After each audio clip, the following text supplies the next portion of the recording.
One of the anticipated villains encountered in Chapter 3 is Miss Delight, a psychotic killer. Initially tasked with teaching children at a play school, a completely independent shelter where children played, learned, ate, and slept, unfortunately, many of them were chosen for experiments. It seems that several adults were also chosen to be transformed into ideal teachers. They had a passion for teaching and the ability to get along with children, whom they turned into dolls called Miss Delights. Many Miss Delights were created to educate children, but strangely, we only encounter this one.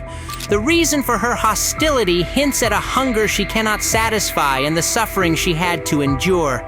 Her appearance also indicates a physical altercation, leaving irreversible damage to her face, exposing the insides and organs of a human.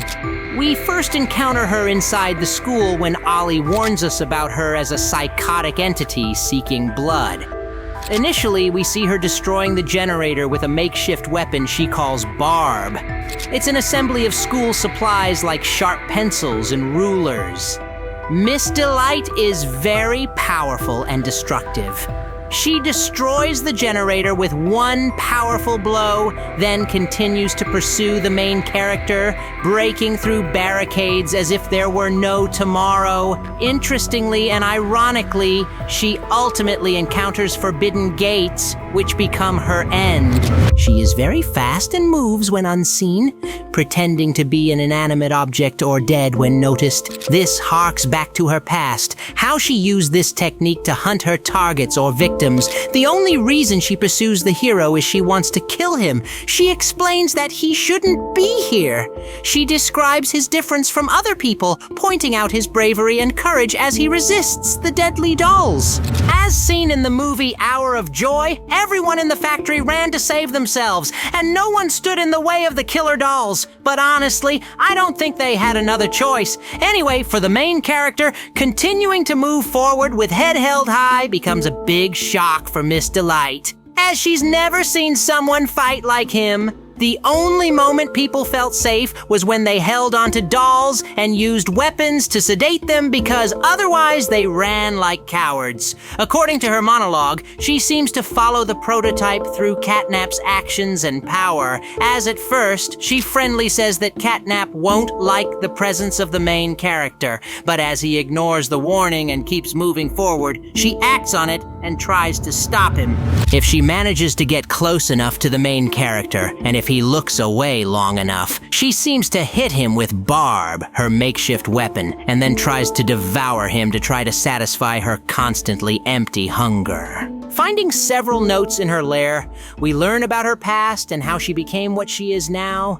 It seems that like the other teachers created to educate orphans in the play kindergarten, she enjoyed her role and didn't mind teaching children, because after all, children were innocent and found themselves in a similar situation as them, becoming victims and objects for evil adults in Playtime CO. Miss Delight's story seemingly unfolds according to the game company's plan until she agrees to participate in the Hour of Joy and kill the evil adults in the factory.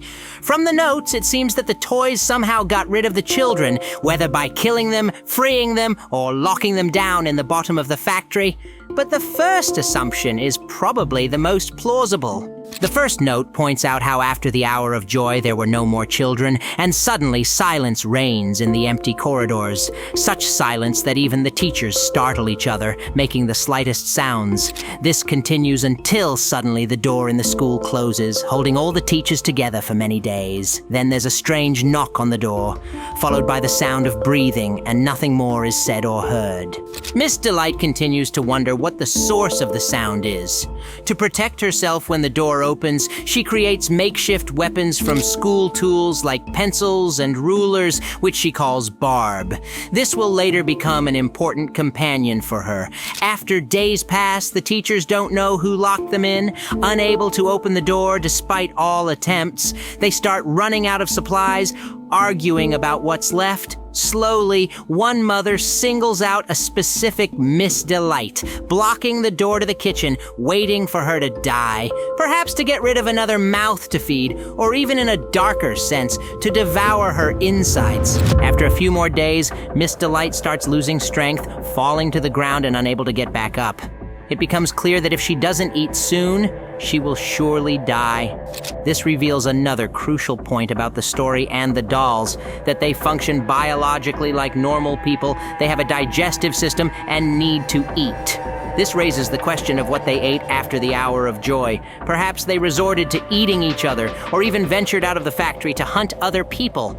Or, in a more sinister assumption, the children are trapped beneath the factory, and they are the doll's food source. In any case, Miss Delight begins to hallucinate, left alone with everyone, waiting for her to die of hunger. She starts hearing her weapon Barb begin to talk and encourage her to find strength and fight. She reaches a point of exhaustion, unable to think about anything other than food. It's then she thinks that if she stands completely still, the other teachers will think she's dead, no longer paying attention to her.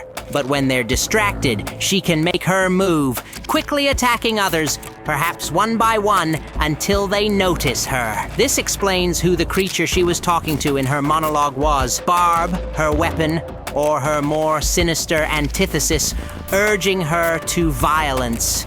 It's Barb that pushes her to kill the main character, although initially she's friendly and even welcomes the main character. The note also explains the reason for her method of attack, why she stands completely still when looked at, and when not looked at, she quickly moves and attacks the main character with her weapon, named Barb. She applied this technique to pretend to be dead or lifeless, and when the victims are distracted, she makes her move and attacks them, returning to her story. Poor Mite was pushed too far, leading her to hallucinate and form an alter ego in the form of a weapon which she named Barb. It gave her strength, guiding her on what to do to survive in this cruel and ruthless organization. In the end, after she brutally kills all the other teachers and devours them, the door opens by itself with no one on the other side. After some searching, she finds CatNap waiting for her, glad that she's the one who survived, speculating that he was the one who locked the door, subtly hinting that it was the prototype, despite her strong desire to kill him for subjecting her to all of this, forcing her to fight for survival. She knew better than to try to survive in a fight against them, especially the prototype. It's then she strikes a deal with CatNap to report to him and the prototype what she sees in exchange for taking care of each other. Thus, it seems if her theories and assumptions are correct, and the prototype is guilty of locking the entrance, he wanted to find the strongest among them, subject them to testing, and rid himself of liabilities and weaknesses, as more entities would mean more mouths to feed. However, due to her survival instincts, she killed the other teachers and struck a deal with CatNap to report to him if she saw anything. That's why she informed CatNap about the main character and tried to stop him. Moreover, she was irritated by the fact that the main character was searching for his colleagues, which angered her because the colleagues were the cause of all this misery. To add to this, she went slightly insane and created an alter ego she named Barb, which acted as a sinister counterpart to goad her into violent actions. It was Barb who told her to attack the main character and stop him. Ultimately, she didn't seem like a follower of the prototype and didn't behave like a crazed disciple of CatNap, but she was smart enough to understand that the only way to survive in this hostile world was to cooperate with CatNap and the prototype, but not to trust them. In her opinion, it was the prototype who locked her in this place and left her hungry, fighting for survival. Thus, ultimately, Mite was a kind teacher who provided care, compassion, and education to children before the hour of joy, leaving the fate of the children uncertain, whether they were killed, freed, or imprisoned.